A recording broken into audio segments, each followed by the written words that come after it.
Oleh karena itu, kita perlu mengenal tentang orang-orang yang masih hidup di dunia, tapi ternyata dia sudah berada di alam yang berbeda sebenarnya.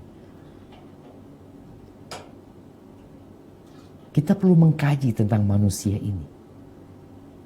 Ada apa dengan dia? Kenapa dijamin masuk surga? Mungkinkah kita bisa ikut bersama dia, meniti jalan dia? Allah Azza wa Jal memuji sahabat-sahabat Nabi. Wassabiqunal awwalun minal muhajirin wal ansar. Orang-orang yang lebih dahulu masuk Islam dari kalangan muhajirin dan ansar, yang mengikuti mereka dengan baik, radhiyallahu anhum wa radha. Allah ridha sama mereka. Allah ridha. Tidak berbincang tentang banyaknya pengikut mereka di muka bumi ini. Tidak berbincang tentang banyaknya subscribe mereka atau follower mereka, pengikut mereka. La. Maka ingat seorang muslim, jangan bangga dengan banyaknya pengikutmu. Karena yang perlu engkau ketahui, apakah yang di langit? Allah Azza wa Jalla. Apakah malaikat-malaikat Allah itu ridha sama engkau? Suka sama perbuatanmu? Puas sama hasil kerjamu? Karena sekarang, ya, gara-gara media yang ada, yang diburu oleh banyak orang itu konten sekarang. Konten. Untuk apa? Fulus. Kalau memang dia nggak punya fulus, dia cari fulus dari konten. Yang kedua, popularitas. Kadang-kala dia udah punya uang, tapi dia butuh popularitas. Dia butuh untuk mendengar pujian-pujian, sanjungan dari orang. Tapi pernahkah engkau berpikir, yang engkau lakukan, yang engkau perbuat, apakah diridhai oleh Allah atau tidak? Semoga Allah Jalla Jalaluhu merahmati kita. Baik, kita akan berbincang tentang Thalha. Kalau bicara nama, nih namanya para sahabat itu satu suku kata. Makanya kalau ada yang tanya, kadang-kala minta nama sama ana Ustadz, ana minta nama Ustadz. Gitu. Ana sudah dapat nama depannya, alhamdulillah. Terus mau nama belakangnya, iya Ustadz, ya nama bapaknya namamu, sama nama kakeknya, itu nama belakangnya. Cukup satu. Thalha, ya Thalha. Terus Ubaidullah, nama bapaknya. Thalha ini Thalha bin Ubaidillah bin Uthman bin Amr bin Ka'ab bin Sa'd bin Taim ibn Murrah bin Ka'ab bin Lu'ay. Dia itu satu qabilah sama Abu Bakar Siddiq radhiyallahu anhu, dari Bani Taim. Dan nanti berkumpul sama Nabi SAW di Al-Qurashi, di Quraisy. Abu Muhammad At-Taimi, salah satu dari 10 sahabat yang Nabi alaihi salatu wassalam, Nabi Muhammad sallallahu alaihi wasallam mengatakan Thalha ibn Ubaidillah fil jannah. Thalha di surga. Ini yang kita perlukan, jemaah. Bukan kesaksian dari manusia. Ketika menyatakan engkau orang yang paling hebat di dunia, engkau orang yang paling banyak yang suka sama engkau, banyak fansnya, banyak pengikutnya, yang kau perlukan setelah kehidupan ini engkau di mana? Dan Thalha bin Ubaidillah mendapatkan kesaksian dari Nabi SAW fil jannah. Thalha ini termasuk dari 8 sahabat yang masuk Islam lebih dahulu. Beda orang masuk Islam tatkala sudah banyak pengikutnya, dan tatkala di masa-masa sulit yang keislaman mereka merupakan resiko besar untuk nyawa dan kehidupan mereka. Dia termasuk dari 6 orang yang dipilih oleh Umar bin Khattab radhiyallahu anhu untuk menentukan siapa khalifah setelah Umar bin Khattab radhiyallahu anhu. Umar mengatakan tuh 6 orang itu adalah orang-orang yang Rasulullah sallallahu alaihi wasallam meninggal dunia dalam kondisi Rasulullah ridha sama mereka.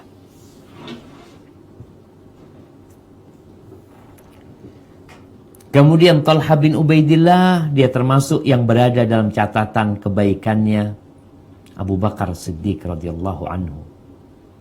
Karena dia masih kerabat sama Abu Bakar.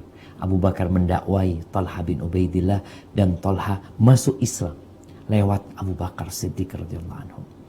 Di situ juga Uthman bin Affan, Abdurrahman bin Auf, Zubair bin Awam, Sa'ad bin Abi Waqqas. Dan Talha sama Abu Bakar ini disebut qorinan. Kalau bertiga itu namanya apa? Trio. Kalau dua apa namanya? Duo. Duo orang yang diazab bersama-sama. Bagaimana Naufal ibn Khuwailid ibn al-Adawiyah itu mengikat Abu Bakar bersama Talha bin Ubaidillah ketika dia dengar keduanya masuk Islam. Mereka masuk Islam tidak sambil ketawa-ketawa. Mereka masuk Islam di saat siksaan, gangguan, penindasan dilakukan oleh orang-orang musyrikin. Tapi ternyata hal itu tidak membuat semangat keduanya jadi luntur. Kita ini sekarang hidup dengan agama yang sudah dikokohkan, dengan segala kemudahan beribadah, beramal soleh, tapi kita kadang-kala malas. Talha ini dikenal dengan Talhatul Khair, Talha yang banyak kebaikannya. Talhatul Jud, Talha yang banyak kedermawanannya, yang berlimpah pemberian dia kepada orang-orang yang memerlukan. Dia hadir dalam semua peperangan bersama Rasulullah sallallahu alaihi wasallam kecuali satu peperangan, yaitu perang Badar.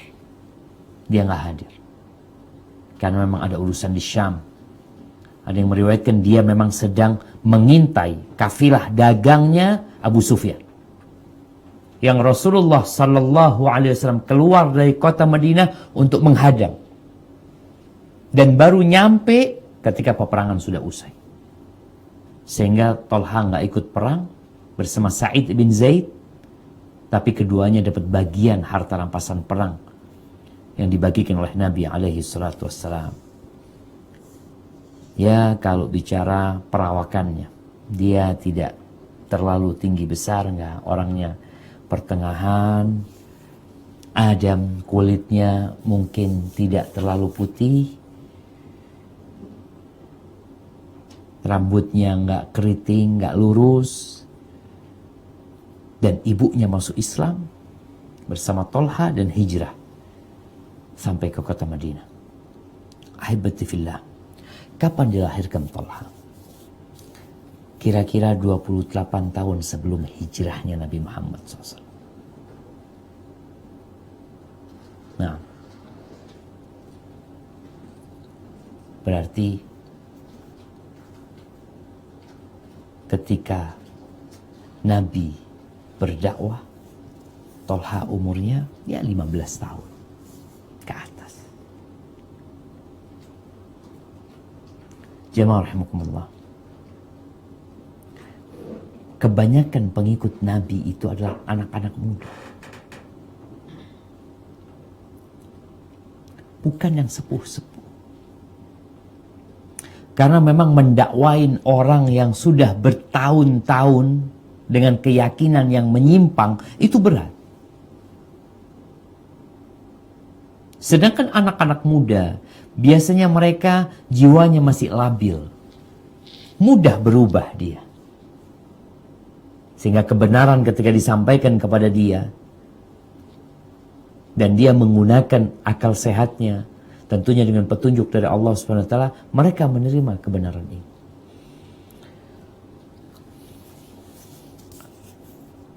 Apa perjuangan Tolha yang menyebabkan disebut dia syahid, orang yang syahid yang berjalan di muka bumi ini?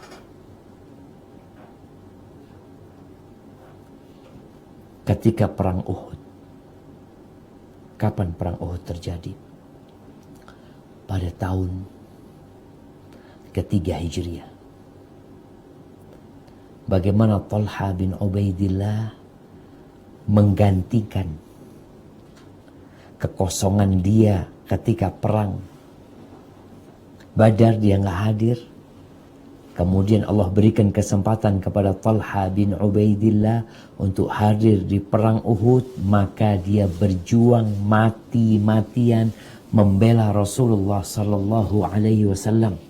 Sampai-sampai Abu Bakar As-Siddiq dan sahabat-sahabat yang lainnya mengatakan ketika mereka cerita tentang kejadian perang Uhud, apa kata mereka? Dzakal yaum li Tolha kullu.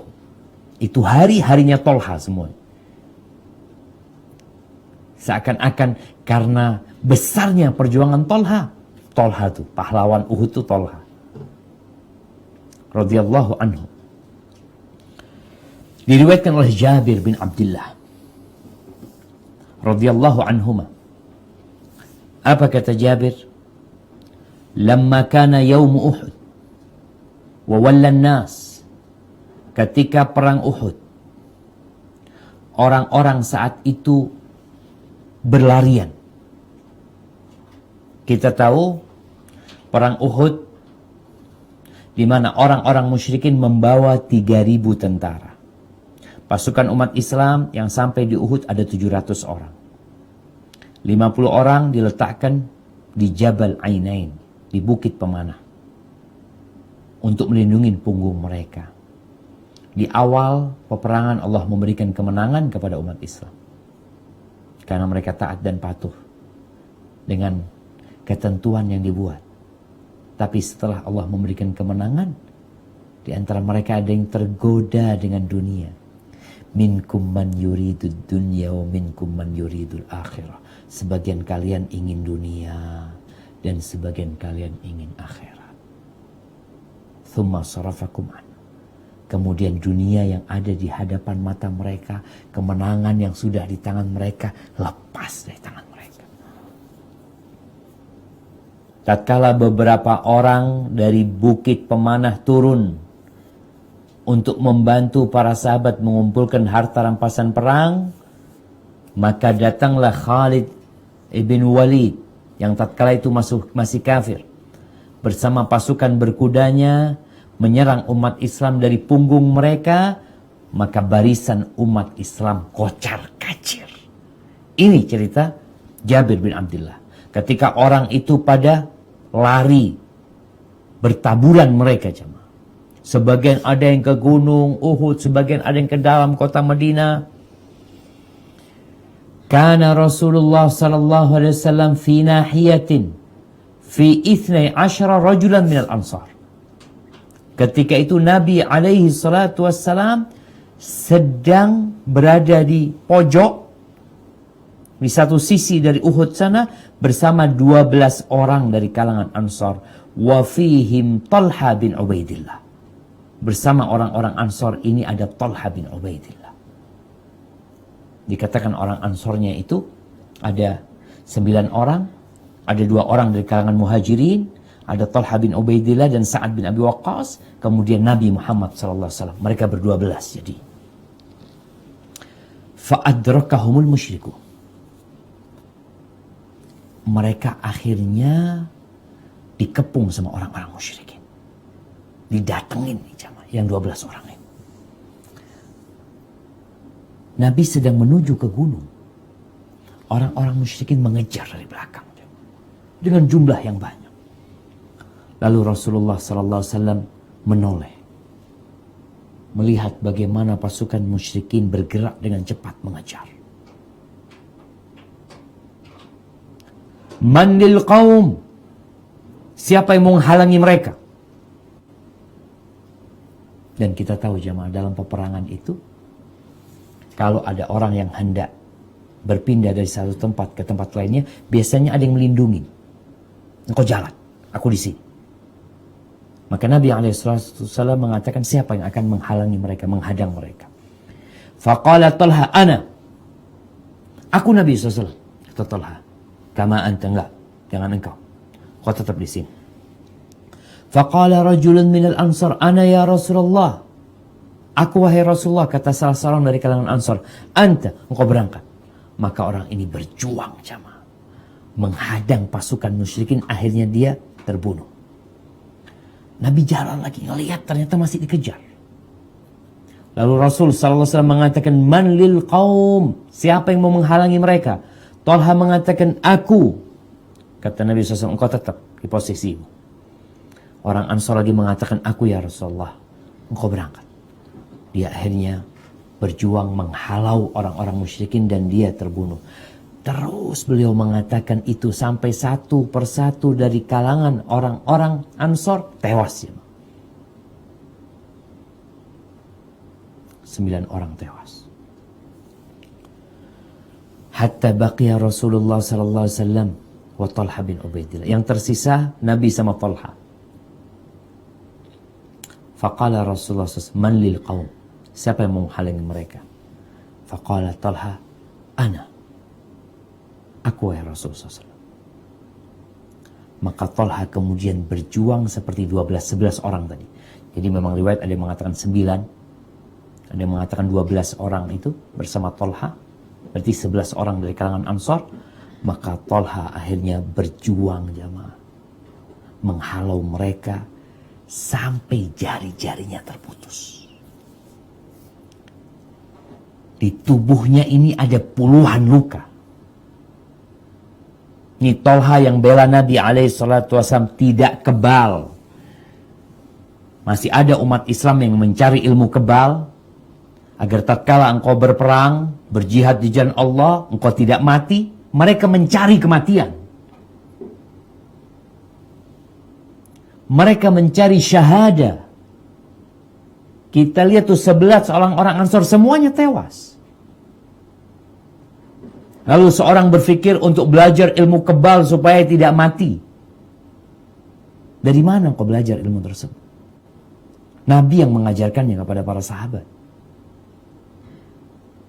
Sebelum perang semua dikasih ilmu sama Nabi SAW supaya tidak mati. Hamzah tewas, dilempar tombak oleh orang kafir. Mereka tidak kebal. Talha bin Ubaidillah yang dijamin masuk surga tidak kebal. Jari-jarinya terputus, di tubuhnya ada puluhan luka. Sabetan pedang, tusukan tombak, panah yang menancap di dirinya. Ketika tangannya Talha, dia itu lagi menghalau Nabi SAW, menyelamatkan Nabi SAW dari serangan orang-orang musyrikin, terputus jari-jarinya. Lalu Talha mengatakan hasib. Ketika terputus, Nabi SAW mengatakan kepada Talha, lau qulta bismillah, kalau tadi engkau mengatakan bismillah, la rafa'athul malaikatu wan nasu yanzurun, maka tanganmu akan dilihat oleh malaikat dalam kondisi orang-orang melihat, karena kau mengatakan bismillah. Thumma raddallahu al-musyrikin. Lalu setelah itu orang musyrik mundur ke belakang. Di sini Talha bin Ubaidillah nggak punya jari-jari ya.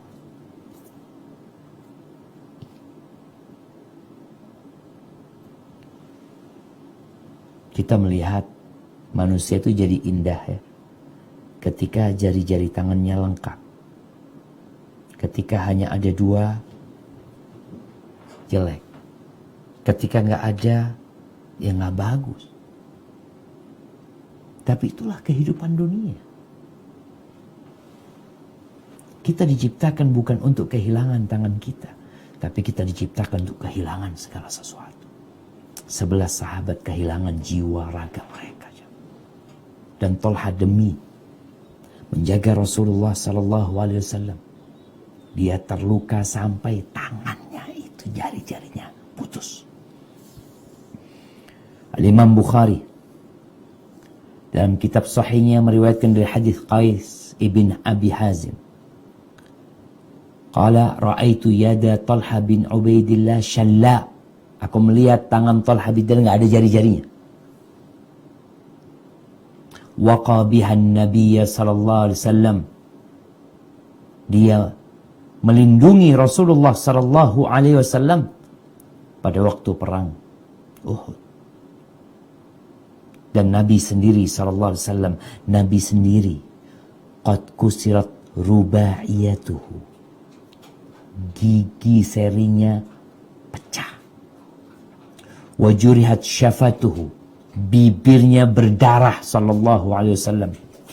Wa salad damu ala wajhi, dan darah mengalir di wajah Nabi alaihi salatu wassalam.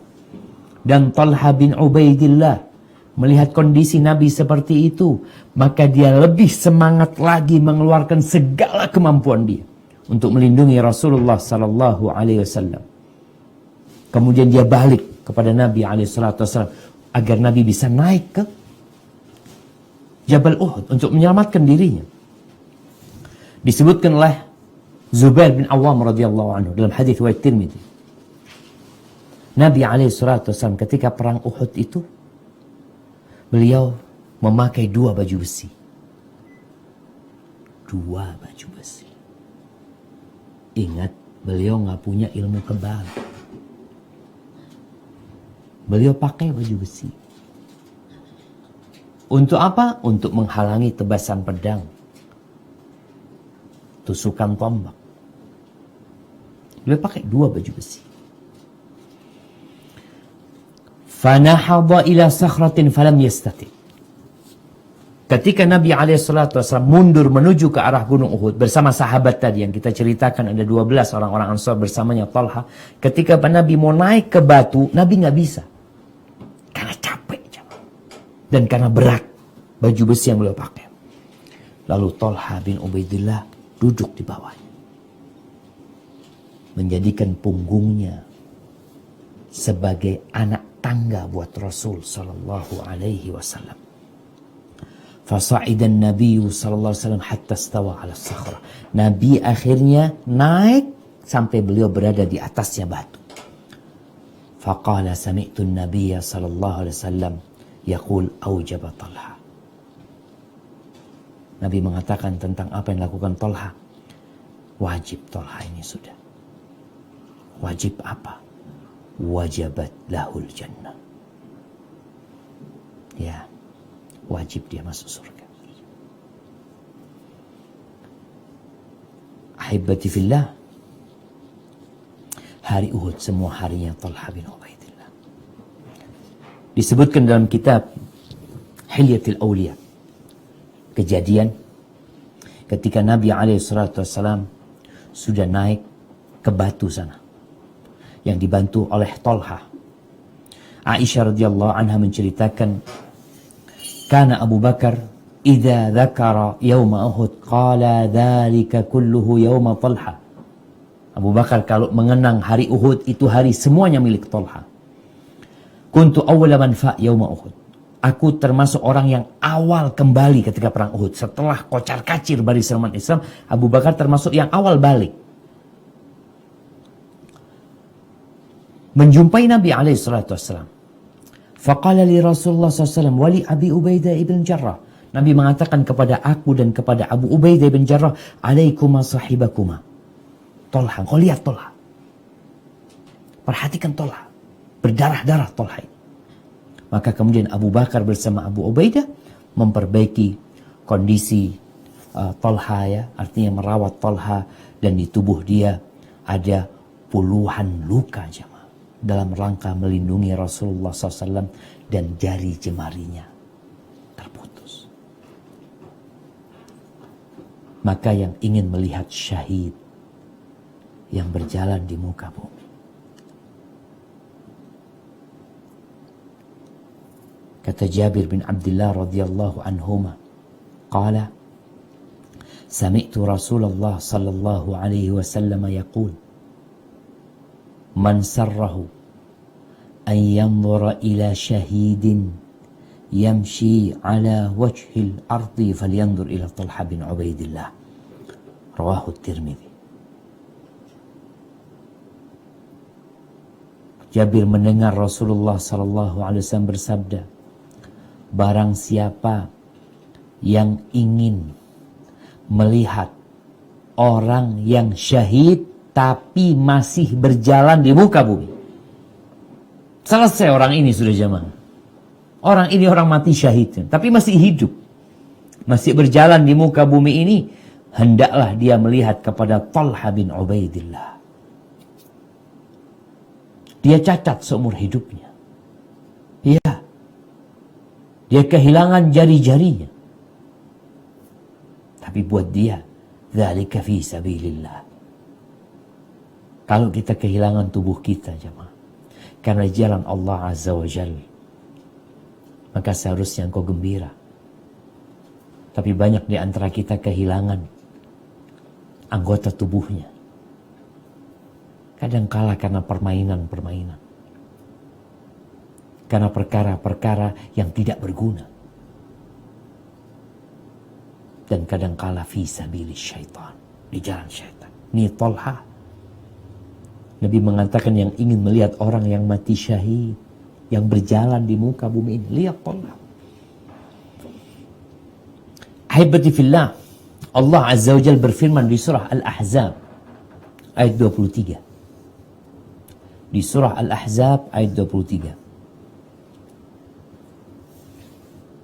Silakan dibaca.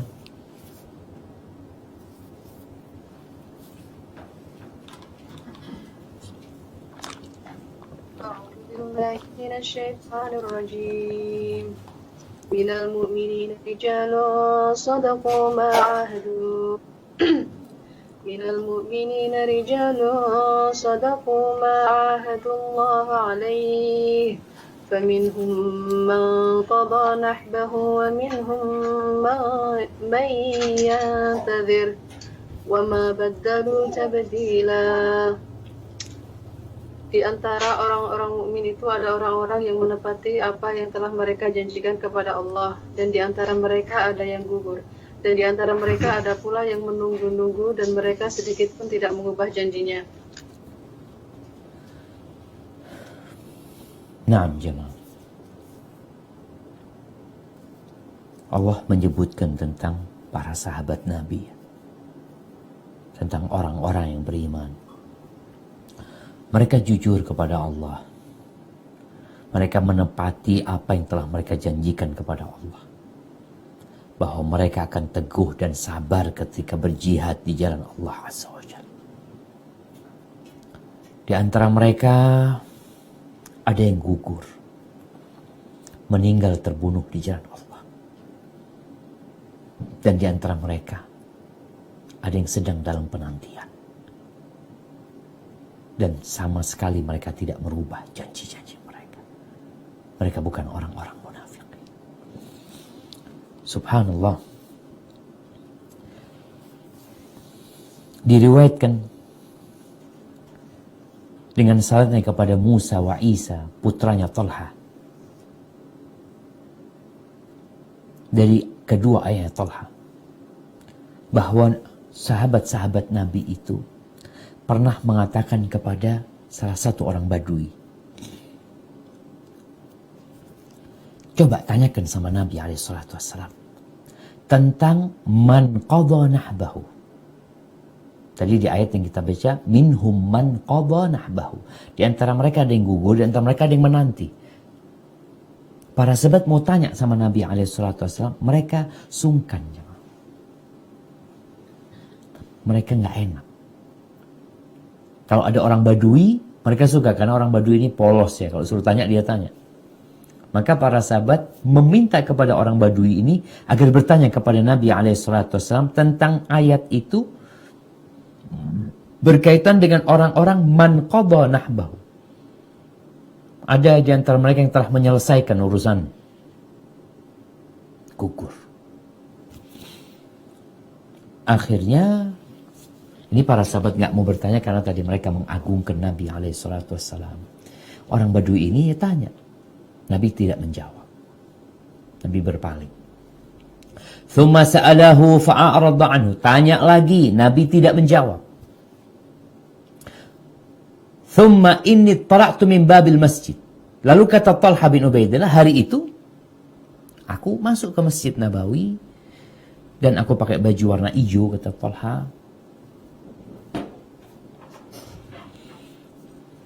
Kata Talha bin Ubaidillah, falamma ra'ani Rasulullah sallallahu alaihi wasallam. Ketika Rasulullah SAW melihatku, beliau mengatakan, aina sa'il amman qadha nahba. Mana yang tadi bertanya tentang orang-orang yang sudah menyelesaikan urusannya, yang gugur di jalan Allah? Mana tadi yang tanya? Qala al-A'rabi, orang Badui ini mengatakan, ana ya Rasulullah, aku tadi yang tanya, wahai Rasulullah. Lalu Nabi SAW mengisyaratkan kepada Talha, hadza mimman qadha nahba. Nih Talha nih, termasuk yang sudah menyelesaikan urusannya, termasuk yang sudah gugur di jalan Allah Azza wa Jalla.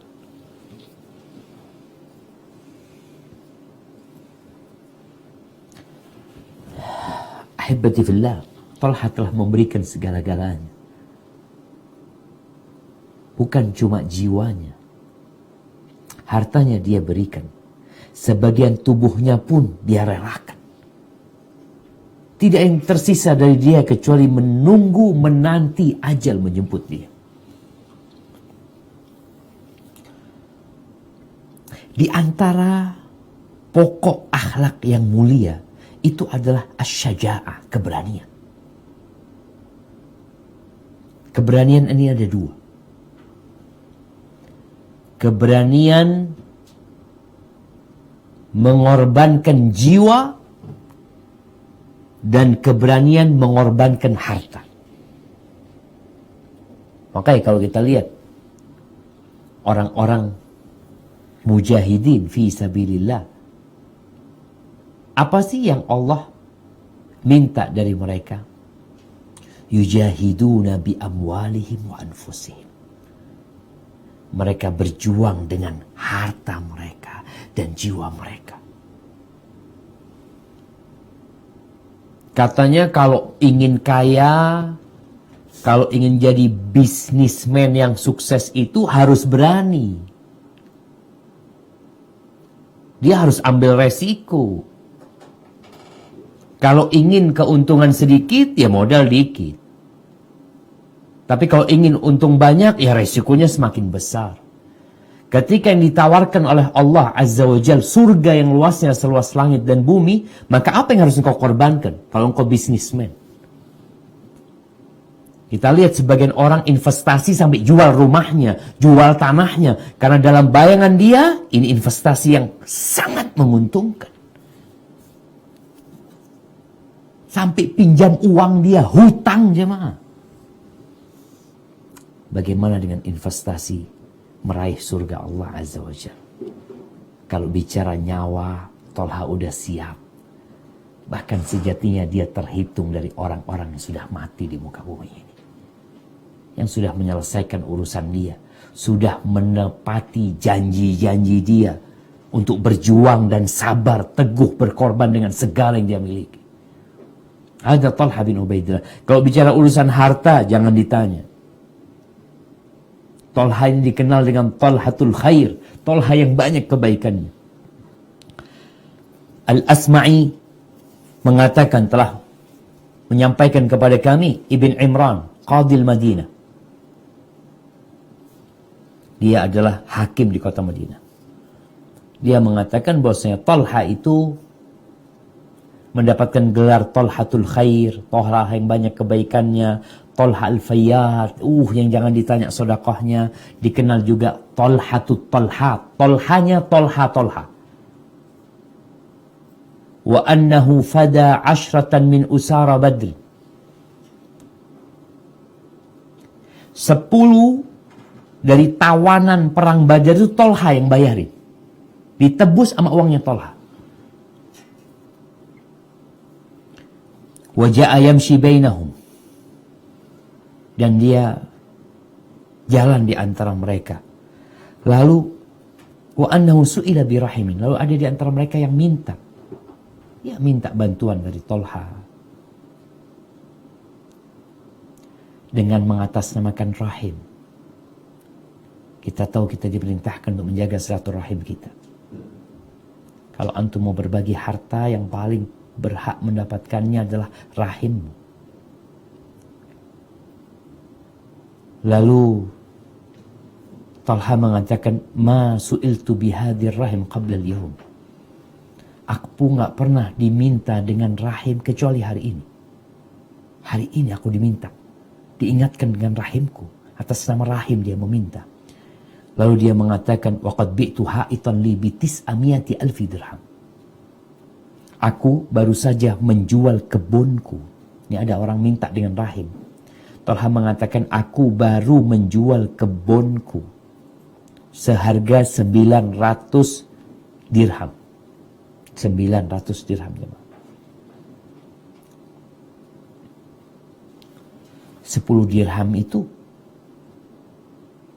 bisa untuk membeli 1 ekor kambing.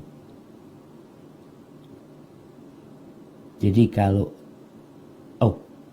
bitis ini ati alfi dirham, bukan 900 ribu, 900 ribu dirham, hampir 1 juta dirham. Jadi kalau 1 ekor kambing itu 10 dirham, maka ini cukup untuk membeli 90.000 ekor kambing.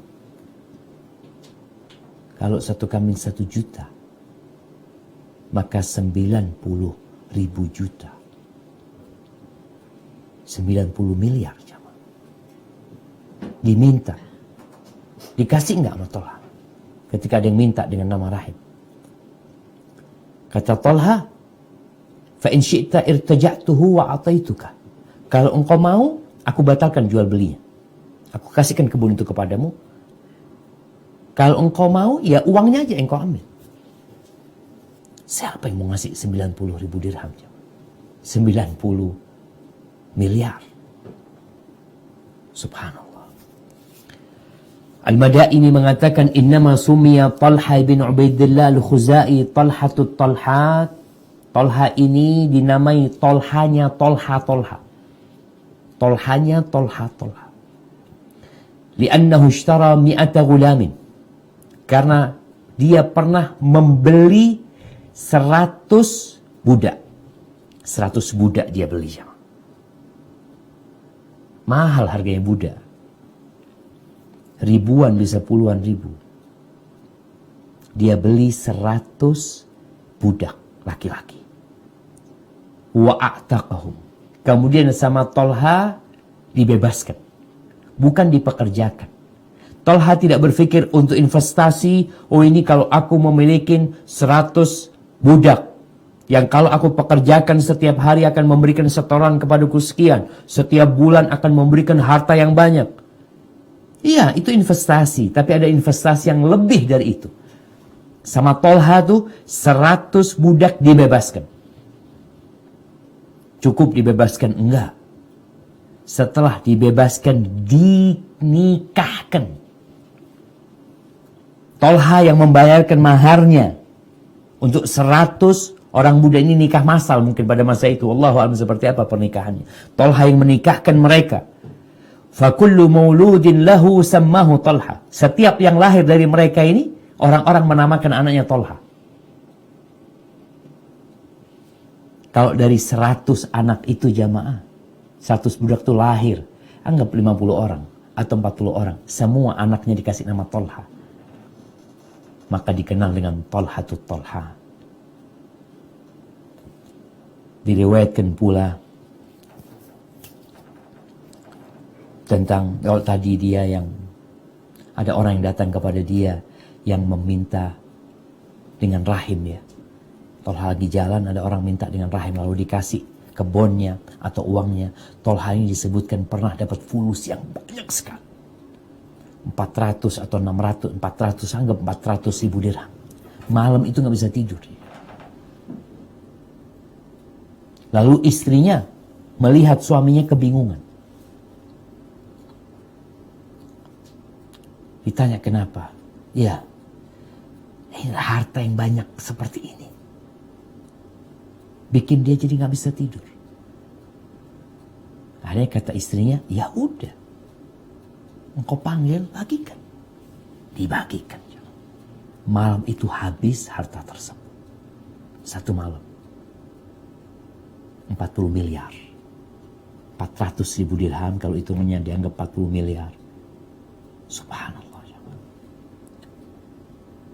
Maka itulah Talha yang kata Qabisa bin Jabir, sahibtu Talha bin Ubaidillah, aku menemani Talha bin Ubaidillah radhiyallahu anhu, fama ra'aitu rajulan a'ta li jazili malin min ghairi mas'alatin minhu. Aku nggak pernah ngelihat ya orang itu yang membagi harta banyak tanpa diminta. Tanpa diminta. Apalagi diminta. Jadi Talha ini kalau ngasih nggak sedikit jemaah. Kita kadang-kadang bagi-bagi duit lah, bagi-bagi duit, anggap 100.000, anggap 200.000, 300.000. Talha ini membagi tanpa diminta, banyak yang dia kasih. Jutaan dia berikan. Miliaran bahkan dia berikan. Radhiyallahu ta'ala anhu. Meninggal Talha ini pada tahun ke-36 Hijriah. Pada masa pemerintahan Ali bin Abi Thalib. Jadi Talha termasuk yang meninggalkan kota Madinah, berangkat ke Kufah pada waktu perang Jamal bersama Aisyah. Pada waktu itu dalam rangka dia ingin menyelesaikan masalah orang-orang yang membunuh Uthman bin Affan. Kenapa mereka belum ditegakkan kisos kepada mereka? Akhirnya ketika Talha sampai ke Kufah, Ali bin Abi Thalib, diriwayatkan Ali bin Abi Thalib ini mengirim orang kepada Talha, ingin ketemu sama Talha. Lalu Talha datang. Ketika Talha datang, Ali mengatakan kepada Talha, nasyattukallah, aku meminta kepadamu dengan nama Allah. Hal sami'ta Rasulullah sallallahu alaihi wasallam yaqul, apakah engkau pernah mendengar Rasulullah sallallahu alaihi wasallam mengatakan, man kuntu maulahu fa aliyun maulah, barang siapa yang aku menjadi pelindungnya, kekasihnya, maka Ali menjadi kekasih dia seharusnya. Allahumma wali man walahu adi man adah. Ya Allah, kasihi orang yang mengasihi Ali dan musuhin orang yang memusuhi Ali. Apa kata Talha? Qala na'am, iya, aku ingat. Qala falima tuqatiluni, terus kenapa engkau datang ke sini? Untuk memerangiku. Qala lam adhkur, kata Talha, aku nggak ingat. Lalu Talha minta izin, kemudian pulang Talha. Tidak mengikuti peristiwa tersebut. Dan di tengah jalan ada yang membunuh Talha, yang membidiknya dengan anak panah, penguasa di lututnya. Kemudian ketika itu mengucur darah yang banyak dan Talha meninggal dunia. Radhiyallahu ta'ala anhu. Di antara yang diucapkan oleh Talha ibn Ubaidillah, pesan buat kita semuanya. Dia mengatakan, orang kan pada tanya sama Talha, kenapa sih engkau suka berbagi harta? Nggak sedikit lagi yang kau bagikan. Apakah engkau nggak suka sama fulus? Adakah orang yang tidak cinta sama harta? Jawab. Apa kata Talha bin Ubaidillah? Inna la najidu bi amwalina ma yajidul bukhala. Kita itu sama mendapatkan kecintaan kepada harta kita. Seperti orang-orang bakhil itu cinta sama hartanya, sama ada kecintaan itu. Kenapa? Karena sudah fitrah manusia mencintai harta. Sampai Umar bin Khattab mengatakan, ya Allah, kita tuh nggak bisa membenci sesuatu yang sudah engkau bikin kita cinta. Zuyyina linnas hubbus syahwat minan nisa wal banin. Itu sudah sesuatu menjadi fitrah manusia. Maka Talha menekankan, sama kita mendapati apa yang didapati oleh orang-orang bakhil ketika mereka memandang harta mereka. Terus kenapa Tolha kok mau berbagi? Apa kata dia? Lakinnana natasabbar. Tapi kita berusaha untuk sabar. Untuk nahan diri. Jadi ketika antum mau berbagi, kadang-kala mikir, ya Allah, jadi ngasih apa enggak ya, berapa yang mau dikasih, ini, itu. Tapi tatkala engkau berusaha untuk menundukkan jiwamu, yang memang bakhil, kemudian ditundukkan, agar dia mau nurut kepada dirimu, bukan engkau nurut sama dirinya, maka insya Allah kita bisa mencontoh Talha bin Ubaidillah. Haibati fillah, setelah meninggalnya Talha bin Ubaidillah, Imran bin Talha, anaknya Talha bin Ubaidillah, mendatang menjumpai Ali bin Abi Thalib. Wa subhanallah, Ali menyambut Imran bin Talha, didirikan sama Ali. Lalu Ali mengatakan kepada anaknya Talha, inni la arju an yaj'alani Allahu wa abaka wa Zubair ibn Awam mimman qala fihim. Aku benar-benar berharap agar Allah menjadikan aku bersama bapakmu, bersama Zubair bin Awam, termasuk dalam yang Allah katakan, wa naza'na ma fi sudurihim min ghillin ikhwanan ala sururin mutaqabilin. Aku berharap termasuk bersama bapakmu, bersama Zubair bin Awam, yang Allah sebutkan kami cabut dari hati mereka, dari dada mereka perasaan iri, dengki, sehingga mereka menjadi saudara, berada berhadap-hadapan di atas ranjang-ranjang kelak di surga Allah Azza wa Jalla. Itulah Talha bin Ubaidillah yang tewas dilempar panah oleh Marwan ibn Hakam. Semoga Allah meridhai Talha, syahid yang berjalan di muka bumi ini, yang tugas kita adalah meneladani beliau dan mengenalkan beliau kepada anak-anak kita. Hadza wallahu a'lam bishawab. Itu yang bisa kita kaji pada kesempatan kali ini. Mungkin kita masuk ke sesi tanya jawab. Anda persilahkan.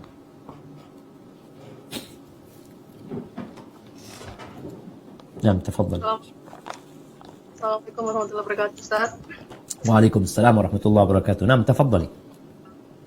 Ya, barakallahu fiik. Dari Brisbane, Ustaz. Naam. Ustaz, subhanallah, kalau dilihat dari orang-orang yang terdahulu yang zaman Rasulullah itu sepertinya mereka itu perfect banget gitu ya Ustaz. Seakan-akan tidak ada setan gitu Ustaz, Masya Allah.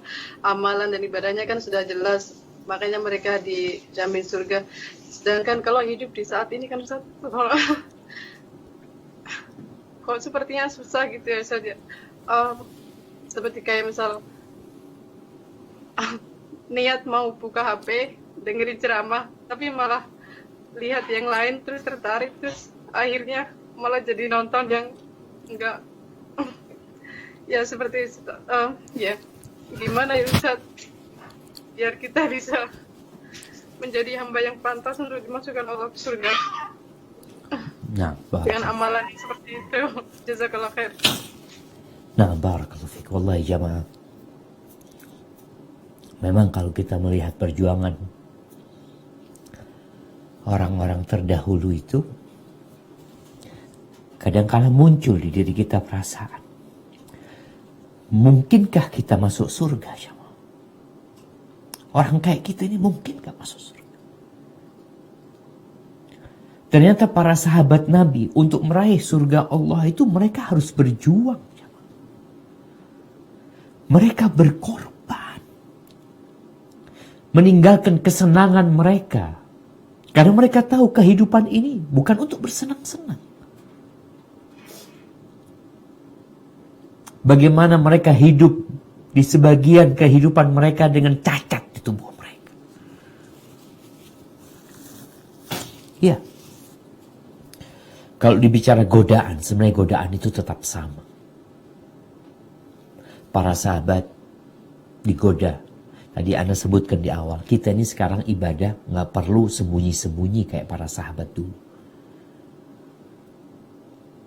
Kita beribadah nggak perlu disiksa, nggak ada yang menindas kita. Godaan para sahabat tambah lagi. Selain kalau bicara kecintaan kepada dunia, sama aja. Mereka memiliki hal yang sama kita. Apalagi orang kalau susah itu biasanya ingin dunia lebih. Yang kedua, kalau godaan itu berupa nafsu, sama mereka punya nafsu, kita punya nafsu. Nafsu itu benar-benar memerintahkan keburukan sejak diciptakannya nafsu, jiwa manusia. Kalau bicara keinginan-keinginan hawa, ya sama mereka punya hawa. Kalau bicara iblis, ya sama, iblis juga menggodain mereka. Godaan itu sama. Terus apa yang harus kita lakukan? Ya memang kita harus berjuang, berdoa minta kepada Allah Subhanahu wa taala. Hati ini Nabi SAW pernah mengingatkan, tu'radul fitan 'alal qulub ka'udil hasir, udan. Fitnah itu dipaparkan ke hati manusia, itu seperti tikar, jemaah. Kita tahu tikar itu, sulaman tikar itu satu persatu dimasukkan dari atas, dimasukkan dari samping ya, sehingga dia menjadi kokoh. Begitu pula fitnah itu datang kepada hati kita. Seperti anyaman tikar itu datang dari samping. Kalau orang menolak, selamat dia. Datang dari atas, dia tolak. Datang dari samping, dia tolak. Dia berusaha untuk menjaga hati. Itu yang harus kita lakukan memang sekarang. Namun tatkala datang itu fitnah, kalau tadi dicontohkan ketika kita megang HP, kemudian kita sebenarnya ingin melihat sesuatu yang bermanfaat. Memang ketika fitnah itu datang, lalu kita menerimanya, maka itu akan memberikan bahaya di jantung kita, di hati kita. Bisa menutupi jantung kita nanti. Tapi tatkala ditolak, selamat kita. Maka kita memang dalam kondisi sekarang ini, ya melihat, mungkinkah kita masuk surga dengan kondisi seperti ini? Kalau bicara, ya Ustaz dulu nggak kayak sekarang. Iya, mungkin ada beberapa model fitnah yang lebih dahsyat di masa sekarang ini. Yang memang Nabi SAW pernah menginformasikan kepada kita. Akan datang fitnah, ad-duhaima. Fitnah yang hampir semua orang itu tertampar oleh fitnah itu. Masuk ke rumah orang. Sebagian ulama masa sekarang mengatakan mungkin termasuk fitnah yang menimpa segala orang itu handphone, gadget kita, media yang ada semuanya. Dulu orang berpikir, oh dunia itu seperti kampung, satu desa. Kemudian dunia itu sekarang berada dalam televisi. Sekarang dunia itu ada pada genggaman kita. Semua fitnah ada di sana. Maka kita yang harus minta tolong sama Allah SWT ya. Sering-sering membaca tentang orang-orang yang dijamin masuk surga. Gimana sih mereka yang dijamin masuk surga? Apa sih kerjaan mereka? Ternyata mereka berjuang. Hadza wallahu a'lam bishawab. Nah.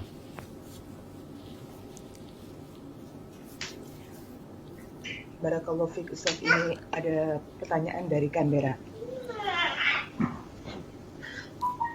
Mohon maaf pertanyaannya di luar tema. Mohon penjelasannya tentang proses ta'aruf yang benar dalam Islam. Bagaimana seseorang benar-benar yakin bahwa dialah pasangan yang sesuai untuk dirinya? Nah, iya jemaah. Malam ini kita ada kajian, apa temanya? Pasanganmu itu apa? Cerminan dirimu. Iya, pasanganmu cerminan dirimu. Kemudian hari Rabu besok kita ada kajian berta'aruf sama iblis. Maka bicara bagaimana ta'aruf yang sesuai dengan syariat. Dulu jemaah, kalau kita membaca sejarah ya, kebanyakan pernikahan itu ya di kampung sendiri.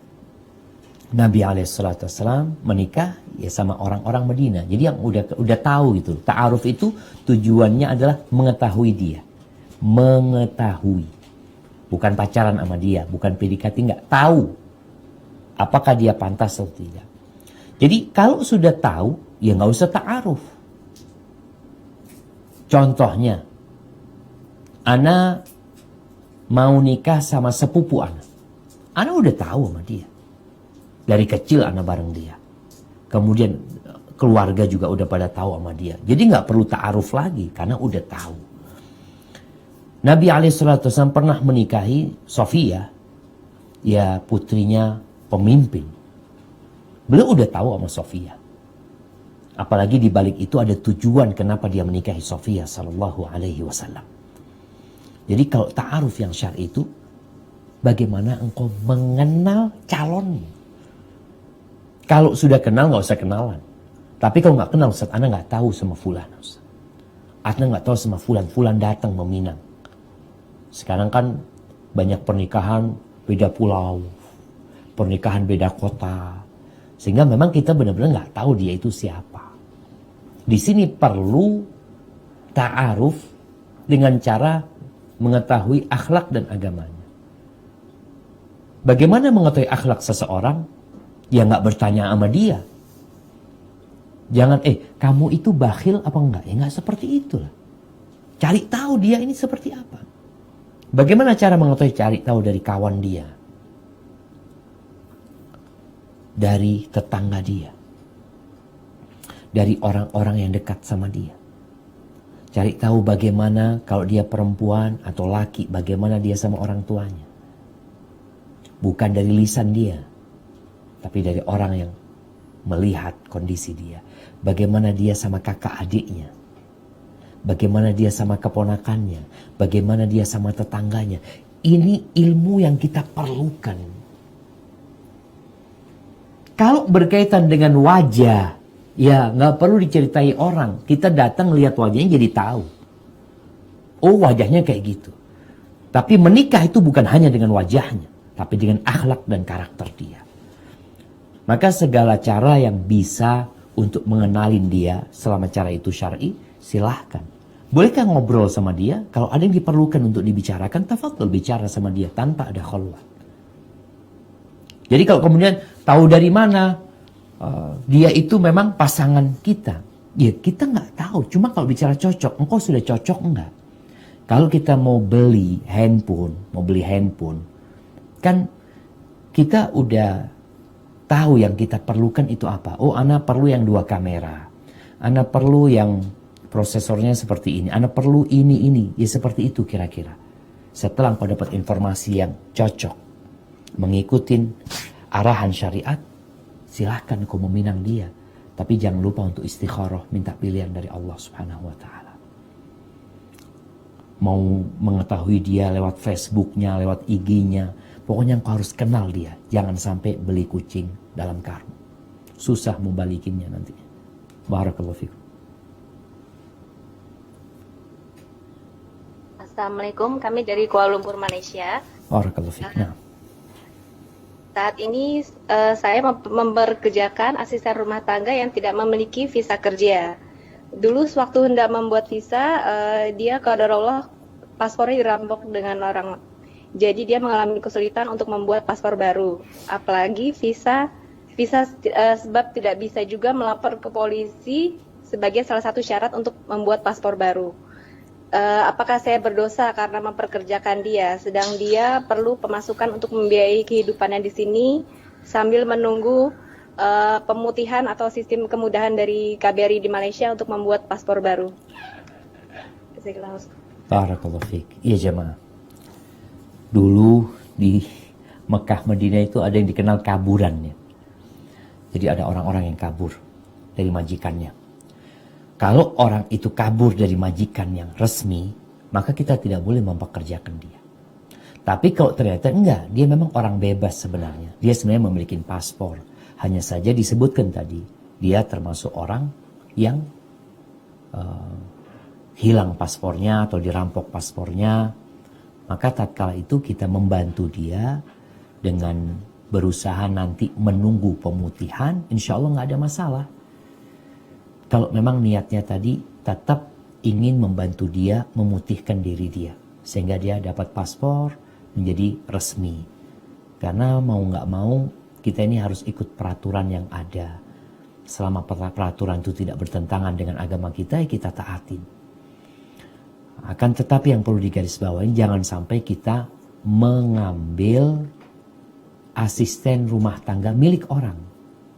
Seharusnya dia kerja di tempat fulan. Karena dia kabur, biasanya asisten rumah tangga ini ada yang kabur karena ingin gaji lebih.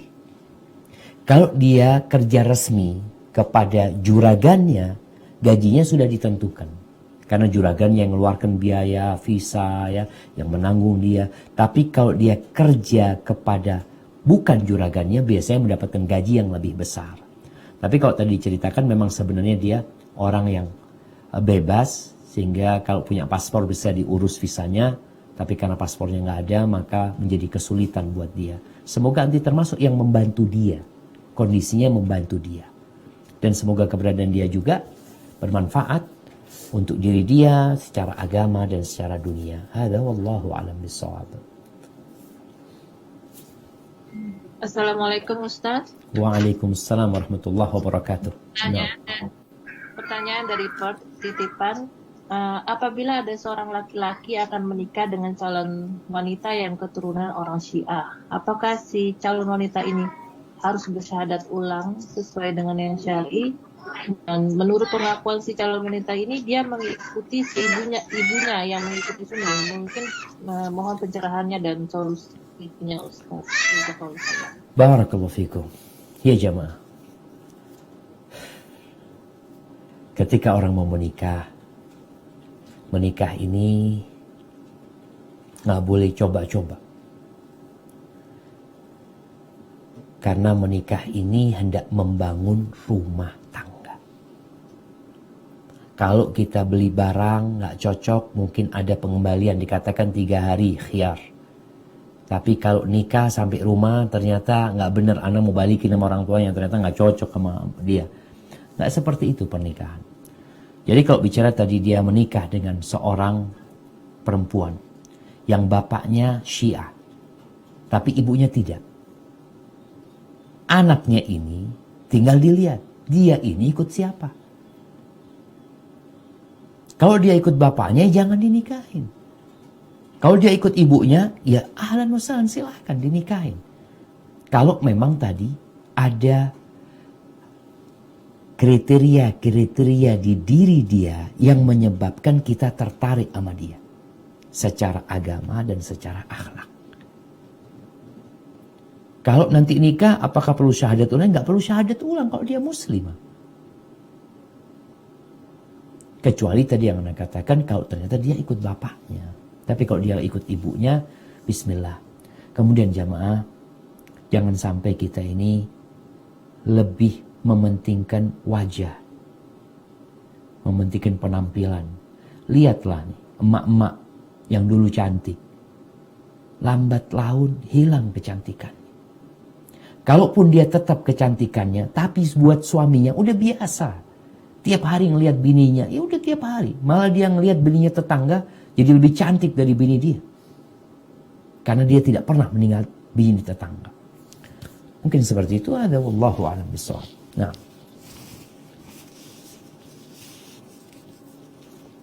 Assalamualaikum Ustaz, ini pertanyaan dari Sydney. Waalaikumsalam warahmatullahi wabarakatuh. Nah, tafadhali. Ya, mungkin ini di luar tema Ustaz. Mau bertanya, berdosakah jika istri tidak mendukung suami ingin berjihad, sedangkan istri mengatakan mencari nafkah itu sama saja dengan berjihad untuk keluarga? Itu sama saja dengan mencari ridha Allah. Jazakallahu khair Ustaz. Barakallahu fikum. Naam jamaah. Jadi kalau bicara jihad fi sabilillah, kita perlu berhati-hati menyebutkan suatu peristiwa dikatakan jihad, sehingga semua konsekuensi jihad itu berlaku di sana. Kapan jihad disyariatkan? Kapan jihad itu jadi fardu ain? Kapan jihad itu jadi fardu kifayah? Semua harus dipelajarin. Agar jangan sampai kita akhirnya ikut kelompok-kelompok yang mengatasnamakan jihad, ternyata yang mereka bunuh adalah saudara muslim mereka.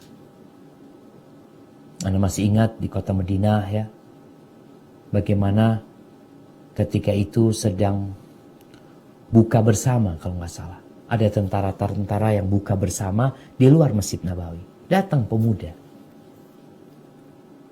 Karena udah waktunya berbuka, maka diajaklah pemuda ini, fadl. Kafadl. Diajak untuk berbuka bersama. Dalam kondisi berbuka bersama, dia meledakkan dirinya. Siapa yang terbunuh? Tentara-tentara Muslim. Buat dia kafir. Dia telah mengkafir. Maka hati-hati dengan kelompok-kelompok yang akhirnya mereka memiliki pemikiran takfir, mengkafirkan orang-orang karena dosa. Anggap dia melakukan dosa besar. Dikafirkan sama dia, akhirnya darahnya halal, kemudian dia melakukan tindakan seperti itu. Ini yang pertama. Yang kedua, kalau bicara seorang suami. Seorang suami ini, dia punya kewajiban. Yang kewajiban dia harus dipenuhi. Jangan sampai dia melaksanakan yang sunnah, meninggalkan yang wajib. Pernah para sahabat Nabi lagi bersama, tahu-tahu mereka melihat atau melewatin pemuda yang gagah yang sedang bekerja. Bekerja cari fulus. Bukan sedang angkat senjata memerangi orang-orang musyrikin. Ada yang nyeletuk mengatakan laukana hadza fi sabilillah. Ya Allah, kalau pemuda ini gagahnya dia, tubuhnya dia, semangat dia itu untuk berjihad di jalan Allah, pasti akan mendapatkan pahala yang besar sekali. Lalu apa kata Nabi SAW mengatakan? Laukana yas'a, kalau orang itu bekerja untuk memberikan nafkah kepada ala abawaini kabiraini syaikhaini kabirain, untuk memberikan nafkah kepada orang tuanya yang sudah sepuh, yang udah tua, fahuwa fi sabilillah, maka dia di jalan Allah Azza wa Jalla. Kalau dia bekerja untuk memberikan nafkah kepada anak-anaknya yang kecil, fahuwa fi sabilillah. Kalau dia bekerja untuk menjaga kehormatan dirinya, menghindarkan dirinya dari mencuri, dari kehinaan, minta-minta, fahuwa fi sabilillah, dia pun di jalan Allah. Kalau dia keluar bekerja riya'an wa mufakharatan, riya, untuk pamer, untuk berbangga dengan apa yang dia miliki, fahuwa fi sabili syaitan, maka dia berada di jalan syaitan. Maka ketika seorang istri mengarahkan suaminya, engkau mau berjihad, jihad. Ada di hadapanmu jihad. Berjuang. Didik anak-anakmu dengan benar. Tumbuhkan nilai-nilai keimanan pada mereka. Ketika datang panggilan jihad nanti, ya, kau berangkat. Sekarang yang di hadapanmu. Haibati fillah. Ana masih ingat ketika kita kuliah ya, di persiapan bahasa di Madinah itu. Kita ini lagi kuliah, ada satu anak yang mengatakan tentang Palestina waktu itu ya. Kapan kita berjihad? Bagaimana kita biarkan saudara-saudara kita tertindas di Palestina? Macam-macam dia panjang. Nah, Syekh menjelaskan tentang kapan jihad, syaratnya jihad, macam-macam lah dia jelaskan. Akhirnya besok harinya anak ini wajib setoran surat Sabbih Isma Rabbikal A'la. Syekh minta, ya Allah, bacakan surat Sabbih Isma Rabbikal A'la. Nggak hafal. Syekh mengatakan, subhanallah, omonganmu begitu besarnya. Kewajibanmu engkau tidak lakukan. Kita ini kadangkala ngomong besar, tapi lupa dengan kewajiban yang seharusnya engkau kerjakan. Laksanakan tugasmu. Karena biasanya orang itu, kalau ngomong besar, ya jadi tong kosong nyaring bunyinya. Orang-orang munafikin itu sering tanya, kapan jihad, kapan jihad? Di masa Nabi SAW. Ketika diwajibkan jihad, mereka mundur. Maka persiapkan dirimu untuk menjalankan tugas-tugasmu sebagai seorang muslim, sebagai seorang suami, sebagai seorang ayah. Ya. Subhanallah jamaah, ana banyak ketemu sama kawan-kawan yang seperti itu. Semoga kita bisa ambil pelajarannya. Satu lagi yang terakhir ini ana kasih contoh. Waktu itu di Jakarta ada satu kawan yang bicara tentang bom tamrin atau macam-macam. Bukan bom tamrin. Hotel apa yang pernah dibom? Marriott ya. Nah, Marriott. Oh, dia ngomong besar macam-macam. Setelah selesai dia bicara panjang, ana tanya sama dia, antum tadi sholat subuh di masjid enggak? Oh enggak, ketiduran. Subhanallah. Engkau tuh enggak bisa memerangi dirimu sendiri. Gimana engkau akan memerangi iblis? Memerangi musuh-musuh Allah SWT. Maka kita diperintahkan untuk berjihad memerangi diri kita. Yang kalau kita lihat tadi bagaimana para sahabat Nabi berjuang. Insya Allah, Allah akan mudahkan bagi kita. Hadza wallahu a'lam bissawab. Naam. Ini ada dari Brisbane, pertanyaan titipan. Saya mempunyai teman tetapi sudah meninggal. Selama dia meninggal, yang dekat sama dia selalu memimpikan dia itu seperti dalam keadaan sedih. Saya pun pernah memimpikan dia memeluk saya sambil menangis dan bilang tidak ikhlas. Tidak ikhlasnya, baru 6 bulan kepergiannya suaminya sudah tunangan. Setelah 1 tahun kepergiannya suaminya menikah lagi. Nah. Tafadhali. Terus? Sampai sekarang yang dekat dengan dia selalu memimpikan dia dalam keadaan sedih. Dari pengalaman sahabat saya tersebut, pernah diajak beberapa kali sama sahabatnya yang sudah meninggal tersebut ke dunianya. Cuma selalu gagal. Tidak bisa mengikutinya, dan saya pun ketika ada masalah besar, dia pernah datang ke mimpi saya mengingatkan saya untuk menjaga salat. Pertanyaannya, bagaimana caranya biar almarhum tersebut di sana bahagia? Apa bisa ya manusia yang sudah meninggal bertemu dengan kita di alam tidur? Apa bisa orang yang sudah meninggal meninggalkan pesan-pesan seperti itu lewat raut mukanya? Jazakallahu khairan. Masya Allah, barakallahu fikum. Ya jemaah, ini ada banyak masalah sih dalam cerita ini. Yang pertama, kalau bertanya bisakah orang yang meninggal dunia datang dalam mimpi kita? Bisa. Kalau dikatakan bisa. Bisa memberikan pesan, ya bisa. Tapi bisa jadi yang datang itu syaitan. Dalam mimpi kita bisa jadi yang datang itu syaitan. Maka hati-hati. Kenapa? Kata Nabi SAW, man ra'ani faqad ra'ani. Barang siapa yang bermimpi melihat aku, maka yang dia lihat dalam mimpinya adalah aku. Fa inna syaitana la yatamathalu bi. Sesungguhnya syaitan itu nggak bisa menyerupai aku. Adapun menyerupai kawan kita, menyerupai orang tua kita, menyerupai orang alim, bisa syaitan itu. Maka seorang muslim ketika mendapatkan pesan dari mimpinya, dari orang-orang yang dekat sama dia lihat apakah pesannya itu baik atau buruk. Kalau tadi dikatakan dia tidak tulus, dia tidak ikhlas. Tidak ikhlas suaminya tunangan kawin lagi. Dia itu berada di alam yang berbeda. Dia itu tidak dapat mengikuti kondisi yang ada ya. Lihat fulan lagi nikah ya. Datang arwahnya kemudian ngelihat, oh ini calonnya suami. Nggak bisa jemaah. Dia berada di alam yang berbeda di sana. Sehingga yang ada dia imma berada dalam nikmat atau berada di dalam azab. Ada dua. Kondisi orang yang meninggal dunia. Bisa jadi dia berada di atas nikmat atau berada di atas azab.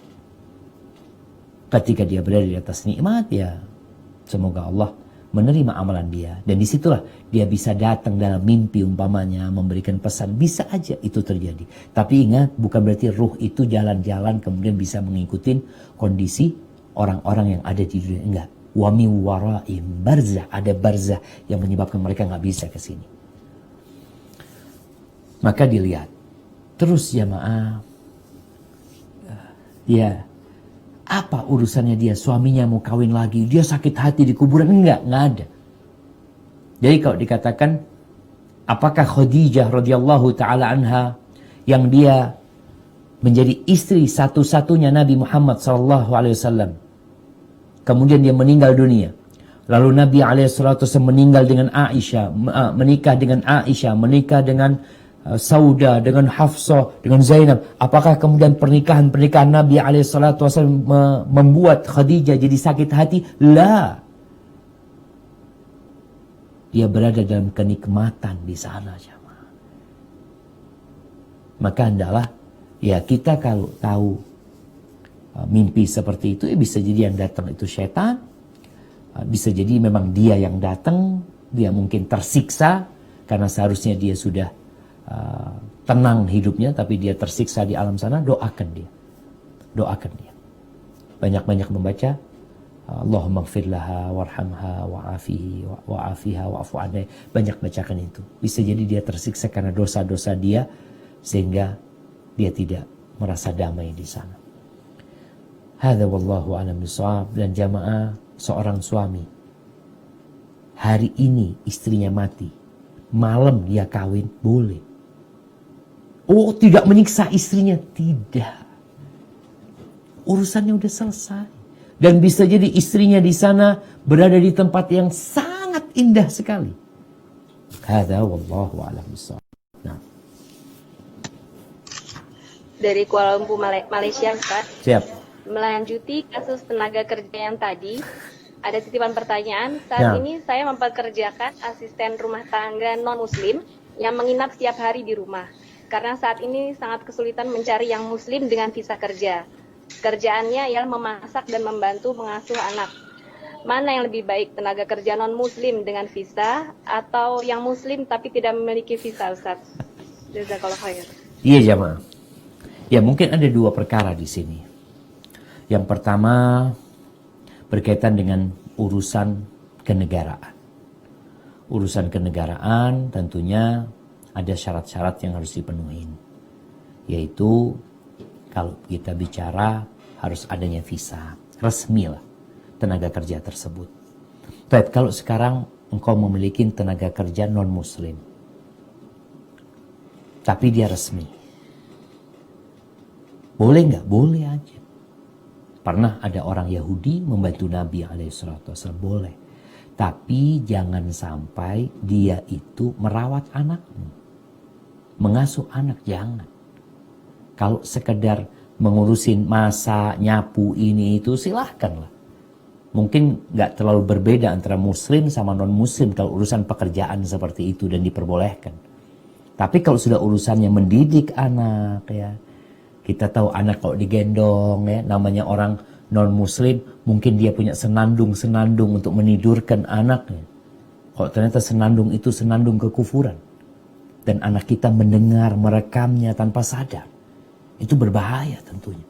Ini kalau kita bicara dari sisi agamanya, walaupun dia resmi. Maka kalau pilihannya tadi, ada tenaga yang non-visa, tapi dia alhamdulillah muslim, dia taat kepada Allah SWT. Jadi bukan sekedar Islam doang juga jamaah. Ketaatan kepada Allah SWT, mungkin itu bisa menjadi pilihan tatkala ada dua hal yang sedang kita pertimbangkan.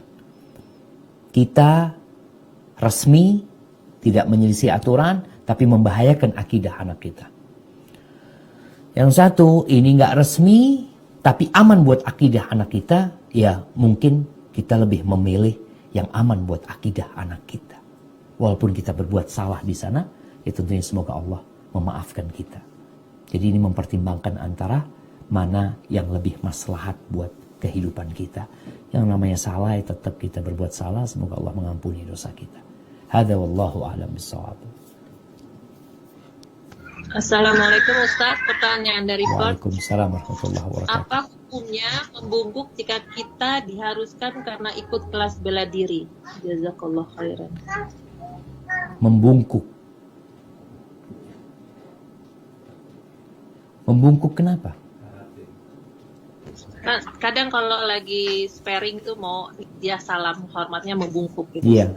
Ya memang berusaha untuk meninggalkan membungkuk ya. Kalau salam hormat yang seperti itu, ya salam yang biasa aja lah. Artinya kita ya kalau harus sekedar menundukkan kepala sebagai bentuk, bukan membungkukkan punggungnya seperti ruku, semoga itu nggak masalah. Tapi kalau sudah sampai membungkuk ya seperti orang ruku, maka hendaklah dihindarin yang seperti itu. Karena kita tahu penghormatan muslim itu ada banyak penghormatan jamaah. Muslim itu menerima bentuk-bentuk penghormatan selama tidak bertentangan dengan agama.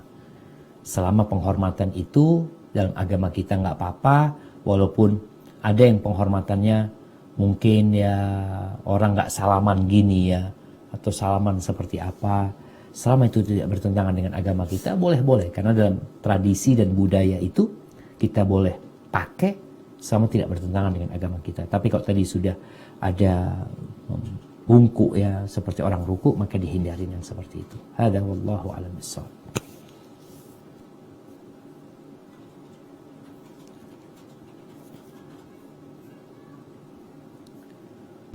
Nah, Assalamualaikum. waalaikumsalam warahmatullahi. Anda pikir udah habis pertanyaannya? Belum Ustadz, dari Sydney. Siap, tafadhali. Ini ada forward flyer yang tulisannya hukum memperlama sujud terakhir saja. Memperlama sujud terakhir ketika sholat dalam rangka memperbanyak doa bukanlah termasuk bagian dari sunnah, bahkan termasuk penyimpangan dalam sunnah. Bisa tolong dijelaskan lagi Ustadz? Jazakallah khair. Nah, barakallahu fikum. Iya jamaah. Jadi memang alhamdulillah dengan kita belajar ya, kita jadi semakin tahu mana yang sunnah dan mana yang bukan sunnah. Dulu Ana masih ingat ketika Ana hidup di rumah SD itu, ya Ana diajarin ummi Ana kalau sujud terakhir itu suruh banyak-banyak berdoa. Bahkan selesai salam pun kita pun disuruh berdoa dalam kondisi sujud lagi.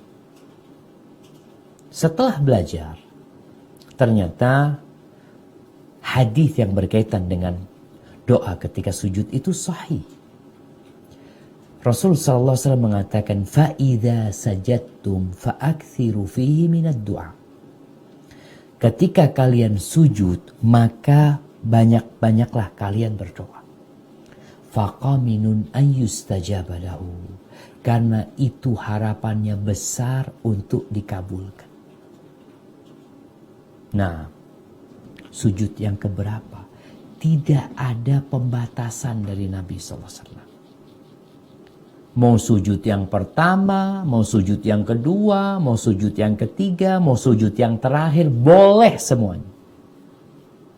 Yang menjadi masalah tatkala kita mengkhususkan sujud yang pertama. Kita jangan bicara yang terakhir. Sujud yang pertama engkau banyakin doa. Loh, ketika kita mengatakan sujud yang pertama atau sujud yang terakhir, kita ini menyempitkan yang luas. Kesempatan berdoa itu ada di setiap sujud. Gara-gara ada ungkapan sujud terakhir, akhirnya kita sujud pertama nggak doa, kedua nggak doa, ketiga nggak doa, sujud terakhir saja berdoa. Sebenarnya boleh nggak kita doa di sujud terakhir? Boleh, boleh doa di sujud mana aja. Yang jadi masalah tadi yang tidak sesuai dengan sunnah ketika ada pengkhususan doa itu di sujud terakhir. Sehingga menjadi pemahaman yang tersebar di masyarakat memperbanyak doa di sujud terakhir. Padahal sunnah Nabi SAW itu di semua sujud. Boleh nggak sujud terakhir? Boleh. Tapi jangan dikhususkan hanya di sujud terakhir. Hanya kita tadi ya menyimpang dari hadis Nabi SAW yang memberikan keluasan sebenarnya. Ada lagi yang doa setelah salam, sujud. Dengan hadis tadi, hadis itu berkaitan dengan sholat. Jadi bukan di luar sholat. Di luar sholat Rasulullah SAW doanya beliau angkat tangan. Sujud itu ada sujud tilawah, sujud itu ada sujud syukur, sujud itu ada sujud tilawah, syukur, ya sujud sahwi yang di luar sholat ya, setelah sholat. Hadza wallahu a'lam bishawab. Nah, mungkin pertanyaan terakhir Dari Brisbane, Ustaz. siap. Barakallahu fiik, itu kan ada perkataan Ali bin Thalib atau orang atau ulama gitu, berhati-hatilah dengan prasangka orang mukmin karena Allah menjadikan kebenaran berada pada lisan-lisan mereka. Jadi kalau seandainya berdasarkan pengalaman hidup, terkadang kita itu bukan suudzon, seperti kadang-kadang sanksi gitu, Ustaz. Apakah itu sebenarnya kita itu diperbolehkan menyaksikan hal semacam itu atau kita yang terlalu suudzon? Jazakallahu khairan. Barakallahu fikum. Nah, iya, berkaitan dengan firasat jemaah. Jadi memang tadi disebutkan ucapan Ali bin Abi Thalib berkaitan dengan firasat mukmin ini. Ana akan bacakan. Ini adalah ucapan Amr bin Abi Qais, ya. Memang ada yang menyebutkan itu hadis Nabi SAW, tapi secara marfu nggak sahih. Ittaqu firasatal mu'min fa innahu yanzuru binurillah. Kalian berhati-hati dengan firasat orang mukmin karena dia melihat dengan cahaya Allah Azza wa Jalla. Ahibati fillah, orang yang beriman, Allah memberikan kepada dia ilmu yang dengannya dia merasa nggak nyaman kadang-kadang. Allah mengatakan wattaqullaha wa yu'allimukumullah. Bertakwalah kepada Allah, Allah akan ajarin kalian. Jadi ketika orang ini beriman, yang tidak mudah bersuudzon, dia jauh dari perbuatan maksiat. Lalu ketika dia melihat umpamanya, kadang ngelihat orang sudah nggak enak. Itu perasaan. Iya. Ketika perasaan itu ada arahan-arahan dalam hati dia, yang dia mengatakan anak-anak kok nggak nyaman aja sama dia. Kenapa ini tuh Wallahualam, anak nggak tahu. Di sini kita nggak boleh akhirnya suudzon menyebutkan sesuatu yang kita nggak tahu tentang dia. Tapi katakan perasaan anak nggak nyaman aja sama dia. Mau bisnis ini itu. Wah, ya semua insya Allah orang-orang yang beriman itu, yang bertakwa kepada Allah SWT, Allah itu mau menyelamatkan dia sebenarnya. Salah satunya dengan perasaan yang Allah berikan kepada dia. Tapi jangan sampai tadi mengantarkan perasaan itu akhirnya kita mencari-cari tahu, memata-matai dia. Nggak perlu, sudah. Ya sudah, Ana merasa nggak nyaman sama dia, Ana nggak mau urusan sama dia. Kok hati Ana kurang serak, mungkin seperti itu. Ini buat orang-orang yang melihat ya dengan cahaya Allah SWT. Hadza wallahu a'lam bissawab. Tapi yang jelas athar tadi secara marfu kepada Nabi SAW tidak sahih. Taib, ala kulli hal, itu yang bisa kita kaji pada kesempatan kali ini. Semoga Allah Azza wa Jalla memberikan kepada kita hidayah dan taufiknya untuk meniti jalan orang-orang soleh, untuk menjadi orang-orang yang bertakwa, untuk menjadi seperti Talha bin Ubaidillah, dan agar Allah menjadikan keluarga kita, anak-anak keturunan kita, semuanya bisa meniti jalan sunnah Rasul SAW. Sampai berjumpa kembali, semoga senantiasa dalam lindungan ilahi. Wassalamualaikum warahmatullahi wabarakatuh.